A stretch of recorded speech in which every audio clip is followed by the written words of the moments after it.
ऐसे ही latest technologies को लर्न करने के लिए सब्सक्राइब करें हमारे चैनल को and press the bell icon. Hello to all learners. Welcome in the 6th class of Microsoft Excel version 2021. अगर आपने इससे पहले की क्लासेस नहीं देखी हैं तो मैं आपको रेकमेंड करूंगा कि फर्स्ट इस वीडियो से पहले आप इससे पहले की सभी क्लासेस देख लें और उन सभी क्लासेस का लिंक मैंने इस वीडियो के डिस्क्रिप्शन बॉक्स में डाल दिया है। आइए बात करते हैं फर्स्ट हमारे ऑटो सम पर। ऑटो सम फंक्शन के जैसे ही ड्रॉप डाउन बटन पर क्लिक करता हूं मैं तो यहाँ पर sum, average, count, number, max, minimum ये सारे फंक्शंस अवेलेबल हैं। इन फंक्शन को अप्लाई करने के लिए मैंने यहाँ पर ऑलरेडी एक फॉर्मेट क्रिएट किया हुआ है जिसमें मेरे पास यहाँ पर दो कॉलम सब्जेक्ट एंड मार्क्स हैं। हमें इन फंक्शंस को one by one in marks पे परफॉर्म करना है। फर्स्ट जैसे कि अगर मैं टोटल निकालता हूँ यहाँ पर तो हमारा ऑटो सम यहाँ पर वर्क करेगा। याद रखिए आप ऑटो सम पे क्लिक करिए या फिर इस ड्रॉप डाउन बटन पे क्लिक करने के बाद सम पर क्लिक करिए, एक ही बात है, दोनों ऑप्शन सेम फंक्शन परफॉर्म करते हैं। मैं सम पे क्लिक करता हूं तो सम ऑटोमेटिकली अपने ऊपर की वैल्यूज का रेंज सेलेक्ट कर लेगा। ये इसका एड्रेस है B2 से B7। एक्चुअली इसने ब्लैंक सेल का एड्रेस भी यहाँ पर सेलेक्ट कर लिया है तो ब्लैंक सेल का कोई इफेक्ट नहीं पड़ेगा, हमारा आंसर ठीक आएगा। बट अगर आप चाहते हैं इस एड्रेस को मॉडिफाई करना तो ये एड्रेस पहले से ही सिलेक्टेड है। आपको जस्ट क्या करना है, अपनी वैल्यू पर क्लिक करिए, उसे ड्रैग करिए वहां तक जहां तक का एड्रेस आप चाहते हैं तो आप देखेंगे आपके नीचे का एड्रेस B2 और B6 यहां पर आ गया है, मतलब प्रीवियस एड्रेस न्यू एड्रेस से रिप्लेस हो गया है। इसको करने के बाद आपको इस फॉर्मूला को अप्लाई करने के लिए जस्ट एंटर की प्रेस करनी है। जैसे ही आप एंटर की प्रेस करेंगे ऑटोमेटिकली आपका ये फॉर्मूला अप्लाई हो जाएगा और आपकी वैल्यू आ जाएगी 309। सेम ऐसे ही अगर आपको एवरेज निकालनी है तो आपको क्लिक करना होगा ऑटो सम के ड्रॉप डाउन फंक्शन पर और क्लिक करना होगा आपका एवरेज। मैं एक बार आपको जूम करके दिखा देता हूं कि ये आपका बटन होता है। अगर आप यहां क्लिक करते हैं ऑटो सम के ऊपर तो बाय डिफॉल्ट सम का फॉर्मूला इंसर्ट होगा। अगर आपको सम के अलावा average, max, minimum, count function apply करने हैं तो आप क्लिक करेंगे आपका ड्रॉप डाउन बटन के ऊपर। अब मैं क्लिक करता हूं यहां पर एवरेज पर। फर्स्ट आप वहां क्लिक कर लें जहां पर आपको आपका फॉर्मूला चाहिए। तो मुझे मेरा फॉर्मूला यहाँ एवरेज के साथ में चाहिए। मैं इस सेल पर क्लिक कर लेता हूं। इस सेल पर क्लिक करने के बाद क्लिक करिए ऑटो सम, क्लिक करिए एवरेज। जैसे आप एवरेज पे क्लिक करेंगे तो आप देखेंगे कि एवरेज ने भी ऑटोमेटिकली एक वैल्यू का एड्रेस यहाँ पर असाइन कर लिया है और ये वैल्यू है हमारी टोटल वाली वैल्यू, यानी कि हमारी जो सम थी, सम वैल्यूज का एड्रेस। अब हमें तो फॉर्मूला इस पर अप्लाई नहीं करना है, हमें एवरेज कैलकुलेट करनी है हमारे इन मार्क्स के ऊपर 45 से लेकर 59 तक। तो ऑलरेडी आपका आप देखेंगे यहाँ पर B8 सिलेक्टेड है। तो जब मैं नया सेल एड्रेस लूंगा तो ये वाला एड्रेस अपने आप रिप्लेस हो जाएगा। आप क्लिक करिए 45 पर। इसके बाद आप नीचे आइए, यहाँ ये जो बटन बना हुआ है आपका यहाँ पर, जरूरत नहीं है बटन पे, इस बटन पे आने की आपको। आप जस्ट यहां पर जाइए और क्लिक करके अपना सेलेक्ट करिए। जैसे आप सेलेक्ट करेंगे ऑटोमेटिकली आपका B2 से लेकर B6 तक का एड्रेस यहां पर आ जाएगा। Press enter to apply the formula. Next ऐसे ही आपका मैक्स है। मैक्स अगर आपको फाइंड करना है कि इसमें इस रेंज में सबसे लार्जेस्ट वैल्यू कौन सी है तो आप सिलेक्ट करें, प्रेस एंटर। ऐसे ही आपका मिनिमम है। अगर आपको जानना है कि आपकी मिनिमम वैल्यू कौन सी है, मतलब स्मॉलेस्ट वैल्यू कौन सी है, 45 पर जाएं, सिलेक्ट करें, प्रेस एंटर। तो आप देखेंगे आपकी लार्जेस्ट वैल्यू 78 है इस रेंज में और आपकी मिनिमम वैल्यू है 45। अब हम इसको काउंट कर सकते हैं कि ये नंबर ऑफ वैल्यूज कितनी है। तो मैं क्लिक करता हूं यहां पर और क्लिक करता हूं काउंट पर। उसके बाद आप सिलेक्ट करिए कितनी वैल्यूज को आपको काउंट करना है।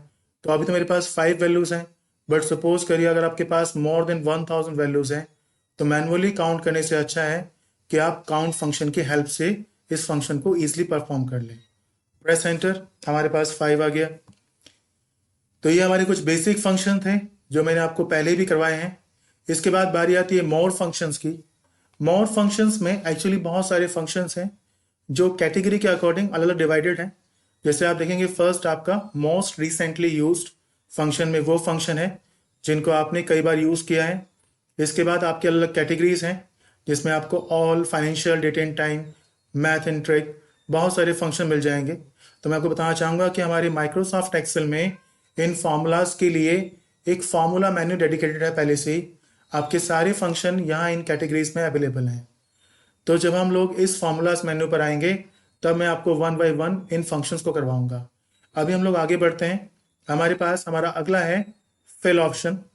फिल ऑप्शन हमारे पास किसी भी वैल्यू को फिल करने के काम आता है इन 4 direction, down, right, up, left.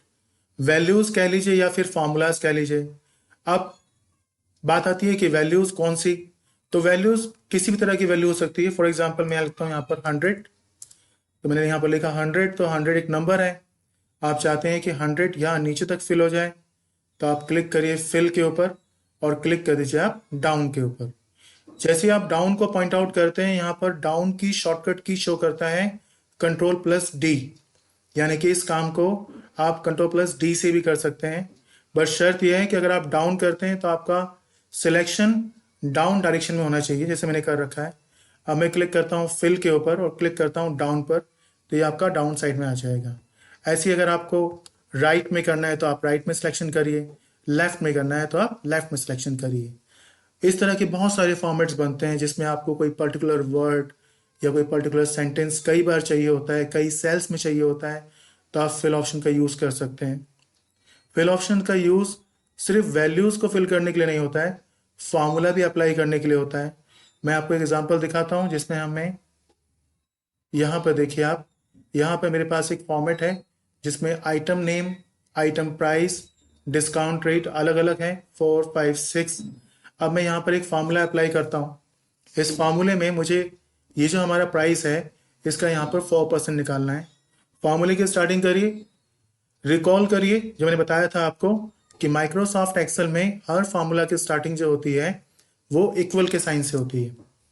कोई भी फार्मूला या कोई भी फंक्शन इक्वल के साइन से स्टार्ट होगा। अब क्लिक करिए 2500 जिसपे हमें 4% कैलकुलेट करना है। मैंने यहाँ पर 2500 के ऊपर क्लिक किया तो इसका एड्रेस B2 ऑटोमेटिकली आ गया क्योंकि हमने पहले इक्वल का यहाँ पर साइन लगा दिया है। तो इक्वल का साइन लगाने के बाद आप जिस सेल पे भी क्लिक करेंगे उसका सेल एड्रेस यहाँ पर ऑटोमेटिकली आ जाएगा। अब मैं मल्टीप्लाई करूंगा इसको हमारे अगले एड्रेस से जो है C2। मैं क्लिक करता हूँ 4 पर, तो यहाँ पर आ जाएगा। अब आपको कुछ नहीं करना, जस्ट एंटर प्रेस करना है। अब आप सोचेंगे कि 4% निकालने के लिए तो आपका फॉर्मूला होना चाहिए 25 मल्टीप्लाई इंटू 4 और डिवाइड बाई 100। आपको यहाँ पर डिवाइड बाई 100 लगाने की जरूरत नहीं है क्योंकि 4 के साथ में ऑलरेडी मैंने यहाँ पर परसेंट का साइन लगा दिया है। तो जस्ट आपको क्या करना है कि 25 का जो एड्रेस है वो ले लीजिए और इसको मल्टीप्लाई कर दीजिए आपके अगले सेल एड्रेस से। एंटर की प्रेस करिए, आप देखेंगे आपका यहाँ पर डिस्काउंट आ गया 100। अब हमें यही फार्मूला नीचे तक यहाँ तक अप्लाई करना है, ठीक है। तो इस काम को आप कई तरीके से कर सकते हैं। उन्हीं में से एक सिंपल तरीका है कि आप फिल के इन ऑप्शन का यूज करें, डाउन, राइट, अप, लेफ्ट। तो हमारा डायरेक्शन जो हमारा सिलेक्शन डायरेक्शन है वो नीचे की साइड में है, तो आप डाउन यूज करेंगे या फिर आप डाउन की डायरेक्टली शॉर्टकट की भी यूज कर सकते हो जो कि Ctrl+D है। जैसे मैं डाउन पे क्लिक करता हूं तो आप देखेंगे कि इन सभी का जो अमाउंट है वो ऑटोमेटिकली यहां पर कैलकुलेट होके आ गया है। इसके बाद हमारा अगला ऑप्शन है अक्रॉस वर्कशीट। आप देख सकते हैं इस समय अक्रॉस वर्कशीट जो है वो एक्टिवेट नहीं है। अक्रॉस वर्कशीट 2 वर्ड से मिलकर बना है, अक्रॉस प्लस वर्कशीट। मतलब अगर आपको कोई चीज पेस्ट करनी है आपकी वर्कशीट के बाहर तो ये ऑप्शन आपके काम आएगा। इस ऑप्शन को एक्टिवेट करने के लिए आपको मल्टीपल शीट को सिलेक्ट करना जरूरी है। फॉर एग्जाम्पल इस समय मैंने क्लिक किया हुआ है शीट नंबर 3 पर, तो मेरा शीट नंबर 3 सिलेक्टेड है। अगर मैं क्लिक करता हूँ शीट नंबर 4 पर तो मेरा शीट नंबर 3 डी सिलेक्ट हो जाएगा और शीट नंबर 4 सिलेक्ट हो जाएगा। तो इस केस में भी आपका ये ऑप्शन एक्टिवेट नहीं होगा। अगर आपको मल्टीपल शीट सेलेक्ट करनी है तो आपको कंट्रोल की के साथ में, मीन्स आपको शीट नंबर 4 पे आपने क्लिक कर लिया, अब आपको शीट नंबर 5 और 6 भी सिलेक्ट करने हैं, तो यहाँ पर कंट्रोल की प्रेस करके रखिए। उसके बाद आप शीट नंबर 5, शीट नंबर 6 पे क्लिक करिए। तो देखिए आप यहाँ पर शीट नंबर 4 के साथ में sheet number 5 and sheet number 6 select हो गई है। तो जब भी आपको मल्टीपल शीट सेलेक्ट करनी है तो कंट्रोल की होल्ड करके रखिए और लेफ्ट क्लिक करिए। अब मैंने यहाँ पर 3 शीट सेलेक्ट कर लिए, तो आप देख सकते हैं कि फिल के अंदर आपका अक्रॉस वर्कशीट ऑप्शन एक्टिवेट हो गया है। इस ऑप्शन को ठीक से एक्सप्लेन करने के लिए मैंने यहाँ पर एक डाटा फॉर्मेट क्रिएट किया हुआ है। आप शीट 1 में देखिए, हमारे पास यहाँ पर एक डाटा फॉर्मेट है, हमारे पास एक वैल्यू है और साथ में इसका बैकग्राउंड कलर है। तो पहले मैं इस बैकग्राउंड कलर और वैल्यू को सिलेक्ट कर लेता हूँ। हमें इस डाटा को एक्चुअली शीट नंबर 1 के बाहर पेस्ट करनी है, जैसे शीट नंबर 5 में। तो आपको फर्स्ट क्या करना है, आपका डाटा सेलेक्ट कर लीजिए, इसके बाद कंट्रोल की प्रेस करिए और सेलेक्ट करिए आपका शीट नंबर 5। तब आप देख सकते हैं कि शीट नंबर 1 के साथ शीट नंबर 5 सेलेक्ट हो गई है। अब आप क्लिक करिए आपका फिल ऑप्शन में और क्लिक करिए अक्रॉस वर्कशीट में। अक्रॉस वर्कशीट में हमारे सामने 3 ऑप्शन आएंगे, all, contents and format. All का मतलब ये कंप्लीट डाटा, मतलब ये वैल्यूज प्लस इसका बैकग्राउंड कलर जो है वो कॉपी हो जाएगा। कंटेंट में जो सिर्फ वैल्यूज है वो, और फॉर्मेट में सिर्फ कलर। तो पहले तो मैं ऑल पे क्लिक करता हूं, जो कि ऑलरेडी बाय डिफॉल्ट क्लिक है। ओके करते हैं तो आप देखिए ये शीट नंबर 1 है, ये शीट नंबर 3 और उसके बाद ये शीट नंबर आपका 5। तो 5 में हमारा कंप्लीट डाटा आ गया है। अब मैं चाहता हूं इस कंटेंट को पेस्ट करना विदाउट इसके बैकग्राउंड कलर के साथ में, मतलब हम चाहते हैं सिर्फ ये वैल्यूज प्रिंट हो, वहां पर इसका बैकग्राउंड कलर पेस्ट नहीं हो। तो सिलेक्शन कर लीजिए डाटा को। डाटा ऑलरेडी सिलेक्टेड है हमारे पास, शीट 1 सिलेक्टेड है। कंट्रोल की प्रेस करिए, शीट नंबर 6 पे क्लिक करिए, उसके बाद क्लिक करिए आपका फिल ऑप्शन पर, इसके बाद क्लिक करिए अक्रॉस वर्कशीट। अब आप देखेंगे तीनों ऑप्शन वापस आ गए। बाय डिफॉल्ट आपका ऑल है, बट इस बार हमें सिर्फ कंटेंट पेस्ट करने हैं। तो मैं कंटेंट्स पे क्लिक करता हूँ, ओके करता हूँ। तब आप देखिए शीट नंबर 6 पर ये देखिए सिर्फ आपका कंटेंट पेस्ट हुए हैं, जबकि शीट नंबर 5 में आपका फॉर्मेट कलर भी आ गया था। अब हम चाहते हैं कि हम सिर्फ इसका जो बैकग्राउंड कलर है उसको पेस्ट करें। तो डाटा को एक बार फिर सेलेक्ट कर लीजिए, शीट नंबर 1 सिलेक्टेड है। मैं कंट्रोल की प्रेस करता हूं और क्लिक करता हूं शीट नंबर 7 पे। क्लिक करते हैं फिल के ऊपर, क्लिक करते हैं अक्रॉस वर्कशीट। अब थर्ड ऑप्शन सेलेक्ट करते हैं फॉर्मेट, ओके करते हैं। तो आप देखिए यहाँ पर कि शीट नंबर 7 पे सिर्फ बैकग्राउंड कलर आपका पेस्ट हुआ है। इसके बाद फिल के अगले ऑप्शन की बारी आती है, जो कि है सीरीज। सीरीज समझने के लिए मैं एक न्यू शीट ले लेता हूँ।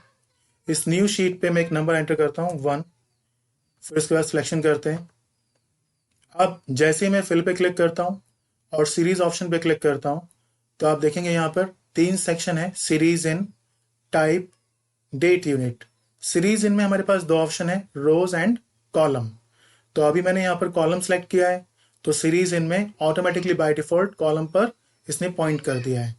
अगर मैं कॉलम सेलेक्ट ना करके रो सेलेक्ट करूं और उसके बाद क्लिक करूं फिल के ऊपर, फिर क्लिक करूं सीरीज के ऊपर, तो आप देखेंगे यहाँ पर कि इस बार इसने रो सेलेक्ट किया है। तो सीरीज इन में हमें कुछ नहीं करना होता है, यहाँ पर ऑटोमेटिकली ये आपके सिलेक्शन के अकॉर्डिंग पॉइंट कर देगा कि काम वर्क रोज पे करना है कि कॉलम पे करना है। इसके बाद टाइप में हमें चुनना पड़ता है लीनियर, ग्रोथ, डेट, ऑटोफिल। समझते हैं ये लीनियर क्या होता है। इसके लिए फर्स्ट मैं वापस अपना सिलेक्शन कॉलम में ले आता हूँ, मैं कॉलम सेलेक्ट कर लेता हूँ। इसके बाद मैं क्लिक करता हूँ फिल के ऊपर, इसके बाद मैं क्लिक करता हूँ सीरीज के ऊपर, कॉलम सेलेक्टेड है। लीनियर में हमारे पास नीचे 2 ऑप्शन है, पहला है स्टेप वैल्यू और दूसरा है स्टॉप वैल्यू। स्टेप वैल्यू में बाय डिफॉल्ट 1 है। 1 का मतलब है कि ये इंक्रीमेंट 1 का करेगा, मीन्स हमारे पास सबसे पहली जो वैल्यू है 1 है, तो 1 में 1 प्लस होगा 2, फिर 2 में 1 प्लस होगा 3। मैं ओके करता हूं। आप देख सकते हैं यहाँ पर हमारे पास काउंटिंग आ गई है, 1 में 1 2 और 2 में 1 प्लस हुआ 3, 3 में 1 प्लस हुआ 4। मैं दोबारा से एग्जाम्पल दिखाता हूँ आपको।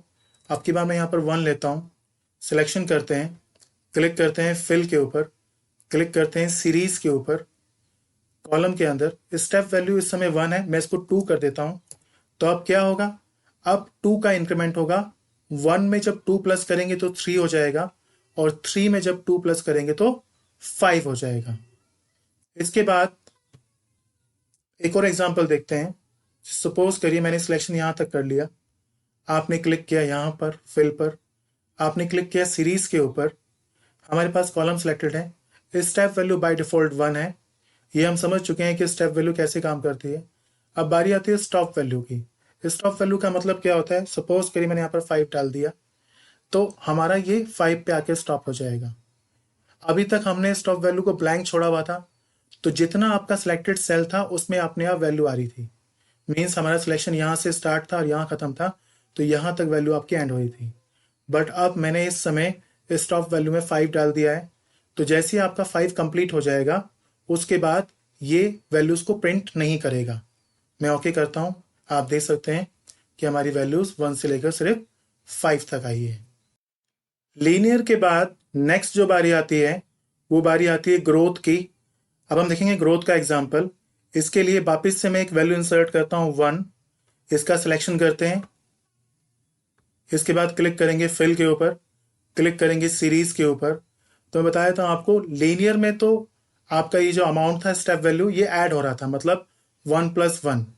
ग्रोथ में मल्टीप्लाई होता है, जैसे कि अगर मैं यहाँ पर 1 डालता हूँ तो 1 का मल्टीप्लाई 1 के साथ में होगा, 1 आ जाएगा। फिर नेक्स्ट वैल्यू का मल्टीप्लाई 1 के साथ में होगा, फिर नेक्स्ट वैल्यू आ जाएगी। मीन्स अगर 1 लिखकर ग्रोथ पे क्लिक करते हैं तो सभी सेल्स में 1 1 आ जाएगा, क्योंकि मल्टीप्लीकेशन 1 की 1 के साथ में हो रही है। अब मैं वैल्यू को चेंज करता हूँ, दोबारा से हम लोग वैल्यू लेते हैं, क्लिक करते हैं, सिलेक्शन करते हैं, क्लिक करता हूँ फिल के ऊपर, क्लिक करता हूँ सीरीज में, लेते हैं ग्रोथ, डालता हूँ नंबर 2।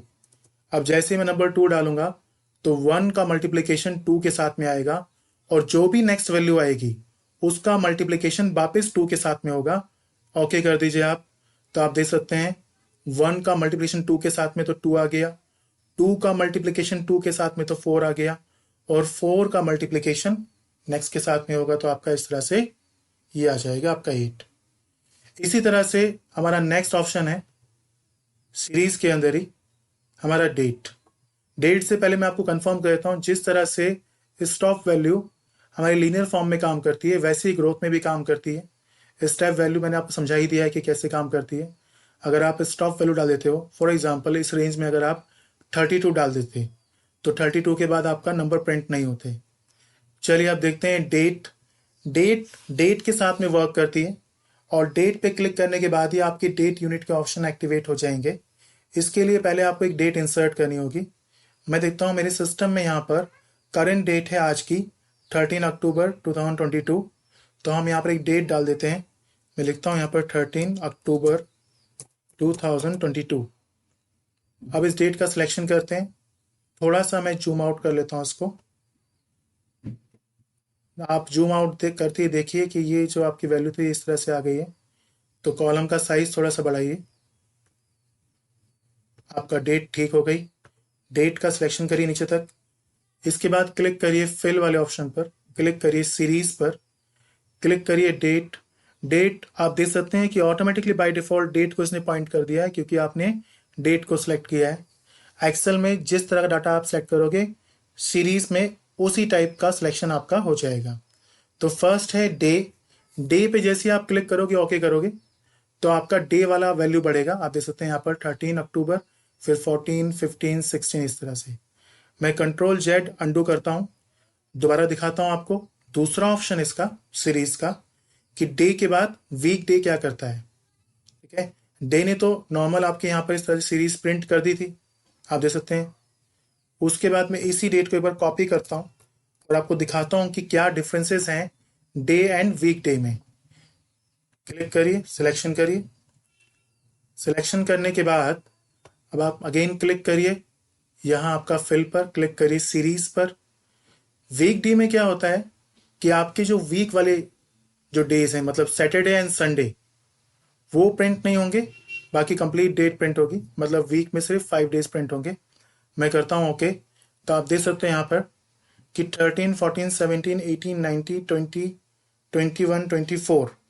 21 देखिए, 21 तक तो सीरीज बिल्कुल ठीक है, बट 21 के बाद 22 और 23 मिसिंग है यहाँ पर आपका।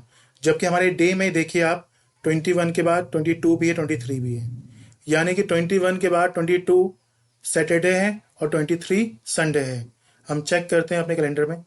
ये देखिए मेरा कैलेंडर, यहाँ इस कैलेंडर में आप देखिए कि 21 फ्राइडे है, इसके बाद 22 एंड 23 ये दोनों सैटरडे संडे है। तो इसने वीक डेज जो थे वो प्रिंट नहीं किए हैं। और क्यों नहीं प्रिंट किए हैं, क्योंकि हमारा यहाँ सीरीज में हमारा डेट में क्या सिलेक्शन था, हमारा सिलेक्शन था वीक डे। अब बारी आती है मंथ की, तो मंथ के लिए मैं एक बार फिर से यहाँ पर इस डेट को कॉपी कर लेता हूँ। मंथ नाम से ही क्लियर हो रहा है कि मंथ में सिर्फ मंथ बढ़ेगा, ना तो डेट बढ़ेगी ना ईयर बढ़ेगा। सिलेक्शन करिए, क्लिक करिए फिल वाले ऑप्शन पर, सीरीज में जाइए, डेट अपने आप सेलेक्ट हो गई है, मंथ पे क्लिक करिए, ओके करिए। आप देख सकते हैं यहाँ पर कि आपकी डेट सेम है, आपका ईयर सेम है, बट आपका मंथ यहाँ पर चेंज हो रहा है। इसी तरह से सेम अगर आपको ईयर चेंज करना है तो आप ईयर चेंज कर सकते हैं। डबल क्लिक करिए यहाँ पर, ऑटोमेटिकली डबल क्लिक करने पर कॉलम का साइज एडजस्ट हो जाएगा according to content size. Selection करिए, लास्ट वाला ऑप्शन भी देख लीजिए डेट का, क्लिक करिए फिल के ऊपर, क्लिक करिए सीरीज, उसके बाद क्लिक करिए आपका ईयर। देख सकते हैं आप कि सिर्फ ईयर बढ़ा है, ना तो मंथ बढ़ा है और ना ही डेट की वैल्यू चेंज हुई है, सिर्फ ईयर वैल्यू चेंज हुई है। इसके बाद सीरीज में ही लास्ट ऑप्शन है हमारे पास ऑटो फिल, क्लिक करिए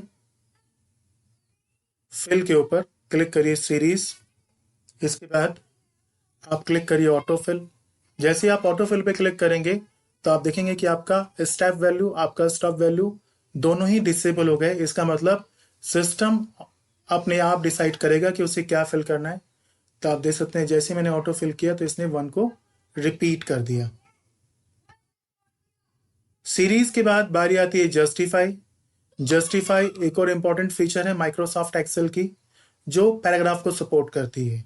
मींस जस्टिफाई को यूज करके आप माइक्रोसॉफ्ट एक्सेल में भी पैराग्राफ क्रिएट कर सकते हैं।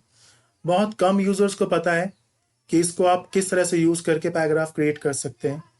इसके लिए मैं फर्स्ट यहाँ पर एक लाइन लिखता हूँ continuously.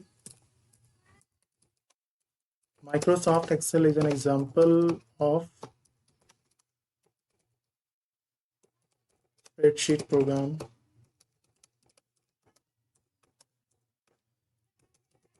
can be used to create different types of documents, mark sheet,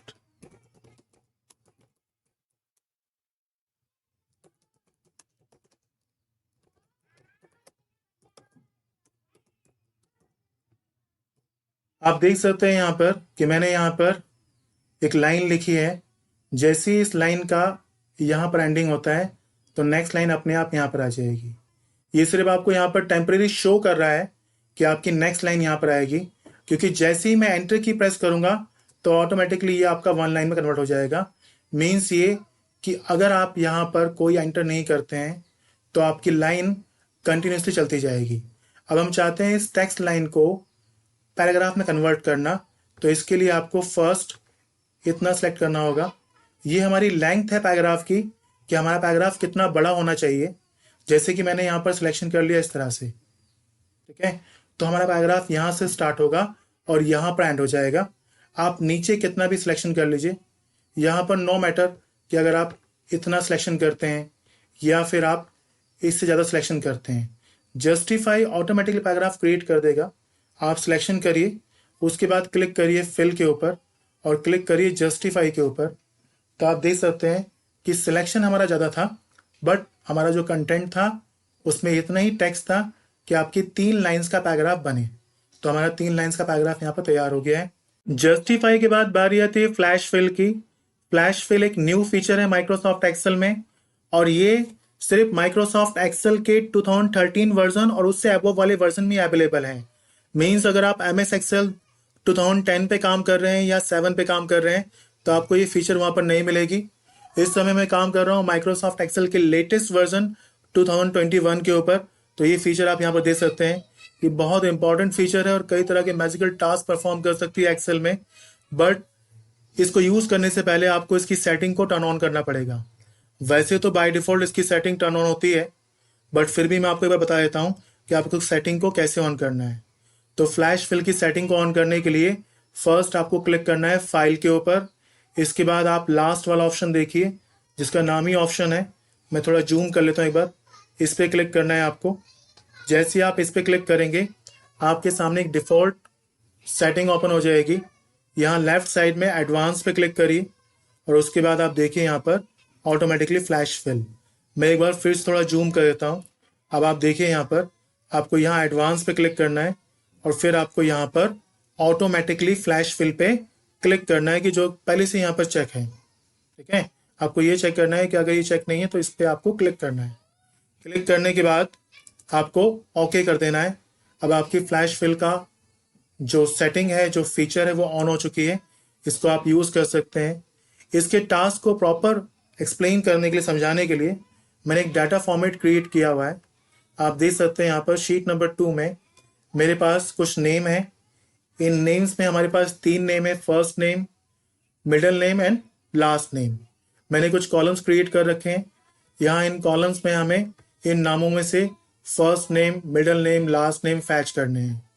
तो फ्लैश फिल से पहले इस काम को करने के लिए हमें कई तरह के टेक्स्ट फंक्शन यूज करने पड़ते हैं, जैसे कि लेफ्ट, राइट, कंकैटिनेशन वगैरह। बट फ्लैश फिल ने इस तरह के काम को काफ़ी इजी बना दिया है, आसान बना दिया है। कैसे, चलिए देखते हैं हम लोग। फर्स्ट में यहाँ पर क्लिक करता हूँ, टाइप करता हूँ फर्स्ट नेम प्रियंका का। हमें यहाँ पर फर्स्ट नेम फैच करना है इनका। फर्स्ट नेम लिखने के बाद मैं सिलेक्शन करता हूँ नीचे तक आपका यहाँ पर। इसके बाद क्लिक करिए आप यहाँ पर फिल और क्लिक करिए फ्लैश फिल। आप देख सकते हैं जैसे ही मैं पॉइंट करता हूँ फ्लैश फिल को, यहाँ पर एक इंफॉर्मेशन आती है कि आप इसकी शॉर्टकट की भी यूज कर सकते हैं, जो कि है कंट्रोल ई। मीन्स आपको बार बार क्लिक करने की जरूरत नहीं है फिल पर और फ्लैश फिल पर। आप डायरेक्टली इसकी शॉर्टकट की यूज कर सकते हो। फिलहाल तो मैं इस ऑप्शन को यहीं से ट्रिगर करता हूँ। देखिए आप, प्रियंका प्रकाश शर्मा का प्रियंका, अमित कुमार पांडे का अमित, ऐसे ही राकेश कुमार सिंह का यहाँ पर राकेश आ गया है। मिडिल नेम टाइप करते हैं। मैं टाइप करता हूँ प्रियंका प्रकाश शर्मा में से इसका मिडिल नेम प्रकाश। ठीक है, इसके बाद हम इसकी शॉर्टकट की यूज करने वाले हैं। मैं सिलेक्शन करता हूं। अब मैं फिल पे क्लिक नहीं करूंगा और ना ही क्लिक करूंगा फ्लैश फिल पर। मैं अब इसकी शॉर्टकट की यूज करने वाला हूं। इसकी शॉर्टकट की है कंट्रोल ई। तो हमें दो तरह देखने की, दो तरह से कैसे फ्लैश फिल को ट्रिगर कर सकते हैं। फर्स्ट फिल पे जाके क्लिक कर दीजिए, ट्रिगर हो जाएगा। सेकंड इसकी शॉर्टकट की। इसका एक थर्ड तरीका भी होता है इसको ट्रिगर करने का, वो यहाँ पर जानते हैं। जैसे कि इस वाले कॉलम में आपको लास्ट नेम चाहिए, तो मैं टाइप करता हूं प्रियंका प्रकाश शर्मा का लास्ट नेम शर्मा। इसके बाद नेक्स्ट टाइप करता हूं पांडे। तो आप देखिए जैसे ही मैं यहाँ पर पी प्रेस करता हूं तो ऑटोमेटिकली सभी सरनेम यहाँ विजिबल हो जाएंगे। ठीक है, जैसे मैं यहाँ पर सेकंड नेम का जैसे फर्स्ट अल्फाबेट टाइप करता हूँ। अब आपको कुछ नहीं करना, एंटर की प्रेस करिए तो आप देख सकते हैं यहाँ पर सभी नेम यहाँ पर आ गए। अब हमें यहाँ पर एक और टास्क परफॉर्म करना है with help of flash fill option. हमें यहाँ पर सिर्फ फर्स्ट नेम और लास्ट नेम चाहिए। जैसे प्रियंका प्रकाश शर्मा का मिडिल नेम प्रकाश नहीं चाहिए, तो मैं टाइप करता हूँ यहाँ पर प्रियंका फर्स्ट, उसके बाद टाइप करता हूँ यहाँ पर शर्मा, उसके बाद सिलेक्शन करिए नीचे तक, फिर प्रेस करिए फ्लैश फिल की शॉर्टकट की। तो फ्लैश फिल की शॉर्टकट की क्या थी, कंट्रोल ई। प्रेस करिए कंट्रोल ई, तो आप देख सकते हैं यहाँ पर आ गया। इसके बाद अगर आप चाहें तो शॉर्ट नेम भी क्रिएट कर सकते हैं। शॉर्ट नेम कैसे, जैसे कि सपोज करिए प्रियंका प्रकाश शर्मा का मुझे यहाँ पर टाइप करना है P.P.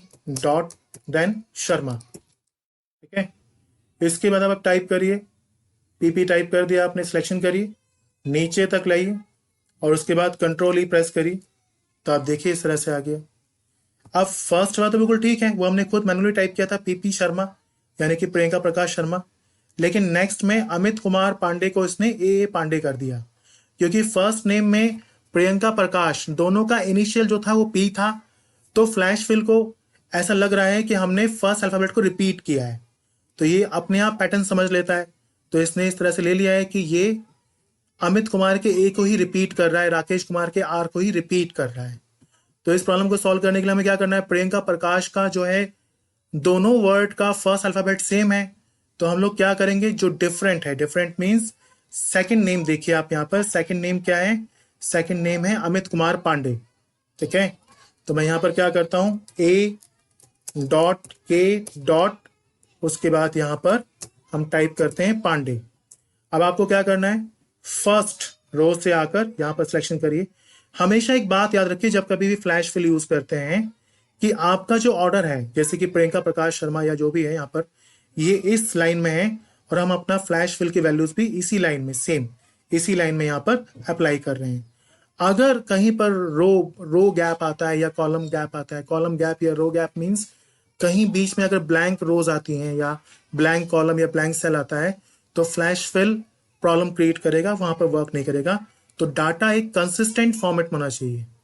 जैसे कि आप देख ही रहे हैं कि मैंने एक ही पांडे टाइप किया, वापस आते हैं, मैंने फर्स्ट से यहाँ पर टाइप किया, अब मैं कंट्रोल ई प्रेस करता हूं तो आप देखिए आपका पीपी शर्मा आ गया है, ए के पांडे आ गया है और राकेश कुमार सिंह में आर के सिंह आ गया है। तो ये तो था मैजिक ऑफ फ्लैश फिल जो कि हमने अभी भी सीखा यहाँ पर फ्लैश फिल। फ्लैश फिल के बाद अब बारी आती है क्लियर ऑप्शन की। एक बार यो टूल भी देख लेते हैं हम लोग कि ये क्या काम करता है। क्लियर ऑल बेसिकली जो क्लियर है ऑप्शन, इसमें कई तरह के ऑप्शन है, फिलहाल तो सब ऑप्शन है। क्लियर ऑल है, क्लियर फॉर्मेट है, क्लियर कंटेंट है, क्लियर कमेंट्स है, क्लियर हाइपरलिंक है। ये सभी ऑप्शन कैसे वर्क करते हैं? सपोज करिए हमारे पास एक डाटा है यहाँ पर, ये डाटा इस तरह का है कुछ, जैसे कि शीट नंबर 5 में यहाँ पर हमारे पास कुछ वैल्यूज हैं और कुछ कलर फॉर्मेट्स हैं। हम चाहते हैं कि ये दोनों हट जाए। अगर मैं सिलेक्शन करके डिलीट की प्रेस करता हूँ तो डिलीट की से सिर्फ वैल्यूज हटेंगी, हमारा फॉर्मेट नहीं हटेगा, कलर वैसे का वैसे ही रहेगा, कलर नहीं हटेगा। अभी मैं अंडू करता हूँ, कंट्रोल जेड, वापस क्लिक करिए शीट नंबर 5 पर, वैल्यूज आ गई है। तो अगर आपको डाटा हटाना है कंप्लीट, मतलब वैल्यूज तो हटानी है, साथ ही साथ आपको ये फॉर्मेट कलर, ये बैकग्राउंड कलर भी हटाना है, तो आपको क्लियर पे क्लिक करना होगा क्लियर ऑल, दोनों ही हट जाएंगे। बट सपोज करिए मान लीजिए अगर आप ये चाहते हैं कि आपका ये शीट 1 है कि हमें सिर्फ ये कलर रिमूव करना है, डाटा रिमूव नहीं करना है, तो फर्स्ट जहां से करना है वहां तक का सिलेक्शन कर लीजिए, क्लिक करिए क्लियर के ऊपर और क्लिक करिए क्लियर फॉर्मेट। तो आप देख सकते हैं कि यहाँ पर सिर्फ आपका कलर रिमूव हुआ है। इसी ऑप्शन को और अच्छी तरह समझने के लिए डाटा को मैं वापस उसी फॉर्मेट में ले आता हूँ, press control Z for undo. अब आप देखिए यहाँ पर हमारा अगला ऑप्शन है क्लियर कंटेंट। क्लियर कंटेंट का मतलब होता है जो वैल्यूज है सिर्फ वो हटेंगी, कलर नहीं हटेगा। क्लिक करते हैं तो आप देख सकते हैं कलर वैसे ही आपका, सिर्फ कंटेंट हटा है। अब बारी आती है यहाँ पर क्लियर कमेंट्स की। अगर आपने कोई कमेंट इंसर्ट कर रखा है तो कमेंट हट जाएगा। अब कमेंट इंसर्ट कैसे करें?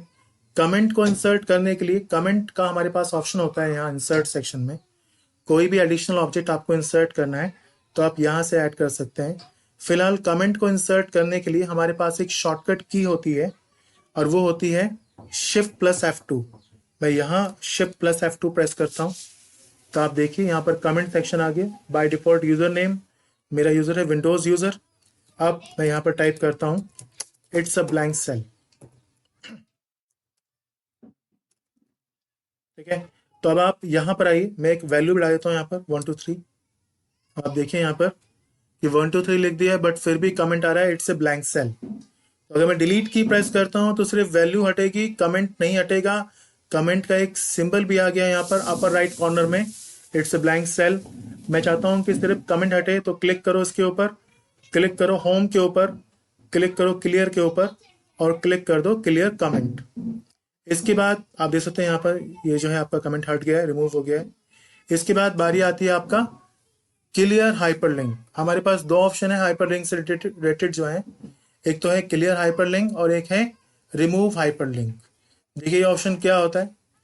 जैसे मैं फर्स्ट यहाँ पर क्लिक करता हूँ और यहाँ पर हम लोग एक ऑप्शन ले लेते हैं ट्राइंगल। इस ऑप्शन को लेने से अच्छा है कि हम डायरेक्टली यहाँ पर पहले एक हाइपरलिंक इंसर्ट करें। तो हाइपरलिंक इंसर्ट करने के कई तरीके हैं सेम। या तो आप इंसर्ट में जाइए, यहाँ पर बहुत सारे ऑप्शन है, यहीं पर आपका एक हाइपरलिंक भी होता है। ये देखिए आपका लिंक सेक्शन है, यहाँ से आप हाइपरलिंक ऐड कर सकते हैं।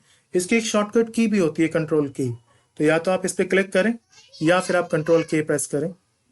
अब मैंने क्लिक कर दिया, यहाँ पर आपका जो हार्ड डिस्क है वो ब्राउज हो गया है कि कौन सा डाटा आपको पिकअप करना है। जैसे मेरा MS Excel 2021 बाय डिफॉल्ट ये फोल्डर ओपन हो गया है। मैंने इस काम को करने के लिए एक एडिशनल फोल्डर बनाया हुआ है डेस्कटॉप पर। डेस्कटॉप पे क्लिक करिए। अब आप देखेंगे यहाँ पर आपका शेप के अंदर मैंने कुछ लिए रखे हैं। सर्कल्स पे क्लिक करता हूँ तो आप देखेंगे आपका ये इस तरह से आ गया है, ठीक है। ये कंप्लीट पाथ आ गया है क्योंकि हमने कुछ डाटा नहीं लिखा था, ब्लैंक सेल में लिखा था कुछ, कंप्लीट पाथ आ गया है और क्लिक करने पर ही वो फाइल ओपन हो जाएगी। इस समय इधर जब भी इधर आऊंगा तो आपका जो साइन है यहाँ पर कर्सर का वो बदल जाएगा, वो हो जाएगा हैंड में इस तरह से। इसका मतलब है कि इस के साथ में कोई ना कोई किसी फाइल का लिंक जुड़ा हुआ है, जिस पे क्लिक करते आपकी फाइल ओपन हो जाएगी। तो फिलहाल इस लिंक को मैं कॉपी कर लेता हूँ कंट्रोल C और पेस्ट कर लेता हूँ कंट्रोल V। ये मैंने इसलिए किया है ताकि मैं आपको मेन डिफरेंस समझा सकूं कि क्या डिफरेंसेस हैं आपका क्लियर हाइपरलिंक में और क्या डिफरेंस है आपका रिमूव हाइपरलिंक में। क्लियर हाइपरलिंक तो अभी भी एक्टिवेट हो रहा है, बिकॉज क्लियर हाइपरलिंक को जरूरत नहीं पड़ती सिलेक्ट करने की, सिलेक्शन की मतलब इसमें सिलेक्शन नहीं करना है, आप क्लियर हाइपरलिंक कर दीजिए। जहां जहां आपका लिंक इंसर्टेड है वो लिंक आपका रिमूव कर देगा। रिमूव हाइपरलिंक को एक्टिवेट करने के लिए आपको उस सेल पे क्लिक करना होगा। ठीक है, मैंने क्लिक किया, ये फाइल ओपन हो गई। आप क्लिक करिए इस तरह से, कहीं पर भी क्लिक करिए, मूव कर लीजिए आपका सिलेक्शन उसके ऊपर जहां पर आपका वो लिंक कंटेन करता है। इसके बाद देखिए आप रिमूव हाइपरलिंक। तो अगर तो मैं करता हूँ क्लियर हाइपरलिंक, तो आप देखेंगे क्लियर हाइपरलिंक करते ही ये आपका देखिए यहाँ पर ध्यान से, ये देखिए, ठीक है, ये आपका लिंक तो हट गया है, देखिए हैंड का साइन नहीं आ रहा है। बट आपका ये जो फॉर्मेट है, फॉर्मेट मीन्स जब भी आप किसी टेक्स्ट के साथ में, मीन्स ये देखिए एक और एग्जांपल दिखाता हूं मैं आपको। मैं लिखता हूं यहाँ पर ट्राइंगल। ठीक है, अभी मैं क्या करता हूं, पहले तो मैंने यहाँ पर ब्लैंक सेल पे इंसर्ट किया तो कंप्लीट पाथ आ गया। अब मैंने यहाँ पर एक वर्ड लिख दिया है ट्राइंगल। अब मैं यहाँ पर लिंक इंसर्ट करता हूं। तो लिंक हाइपरलिंक इंसर्ट करने के लिए हम शॉर्ट कमांड भी यूज कर सकते हैं, और हमारी शॉर्टकट की है कंट्रोल K।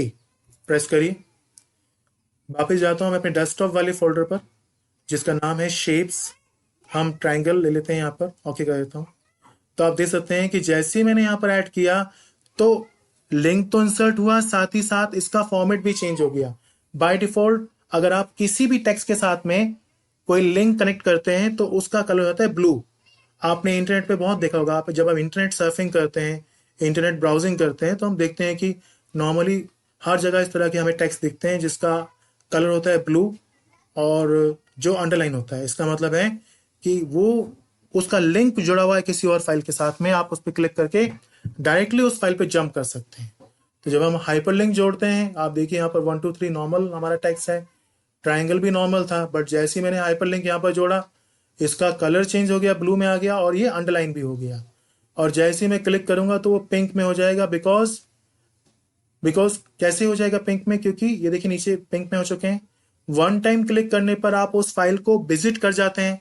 तो अगर आप किसी लिंक को विजिट करते हैं तो उसका डिफॉल्ट कलर होता है पिंक। इस डिफॉल्ट सेटिंग को हम चेंज भी कर सकते हैं, बट फिलहाल यूनिवर्सल जो बेसिकली जो फैक्ट हो यही है कि अगर किसी लिंक को विजिट नहीं किया है तो उसका ब्लू में आएगा, कलर अंडरलाइन होगा, और विजिट कर लेते हैं वन टाइम तो वो आपका पिंक में आ जाएगा। इस हमारा पिंक में हो गया है। तो अभी मैं इसको कॉपी करता हूँ और इसको यहाँ पर पेस्ट करता हूँ। ठीक है, तो इसको हमने विजिट कर लिया, इसको विजिट नहीं किया इसलिए इसमें आ रहा है। अब सिलेक्शन को वापस यहाँ पर मूव करते हैं, क्लिक करता हूँ क्लियर के ऊपर, मैं क्लिक करता हूँ क्लियर हाइपरलिंक। तो क्लियर हाइपरलिंक में देखिए आप इसका लिंक तो हट गया है, अब हैंड का साइन नहीं आ रहा है, बट लिंक जोड़ने के बाद जो फॉर्मेट अप्लाई हो गया था, जैसे कलर चेंज हुआ था, अंडरलाइन हो गया था, ये फॉर्मेट रिमूव नहीं हो रहा है। ठीक है, जबकि अगर आपको जबकि हमारे पास जो दूसरा ऑप्शन है ये रिमूव हाइपरलिंक, ये दोनों हटा देगा। ठीक है, होता क्या है अगर आप क्लियर हाइपरलिंक करते हो तो ये सिर्फ लिंक को रिमूव करता है, फॉर्मेट रिमूव नहीं करता है। आप चाहते हो कि हाइपरलिंक जोड़ने के बाद जो फॉर्मेट आ गया था उसको भी रिमूव करना है अलॉन्ग विथ लिंक, क्लिक करिए रिमूव हाइपरलिंक पर। तो आप देख सकते हैं वापस आपका नॉर्मल हो गया, लिंक भी हट गया। इसमें भी लिंक नहीं है बट इसका कलर फॉर्मेट वैसे ही है। तब आप समझ गए कि क्या डिफरेंसेस हैं क्लियर हाइपरलिंक और रिमूव हाइपरलिंक में। ठीक है, चलिए फिर आज की क्लास में इतना ही, मिलते हैं नेक्स्ट क्लास में। तब तक के लिए अपना ख्याल रखिए। Thank you.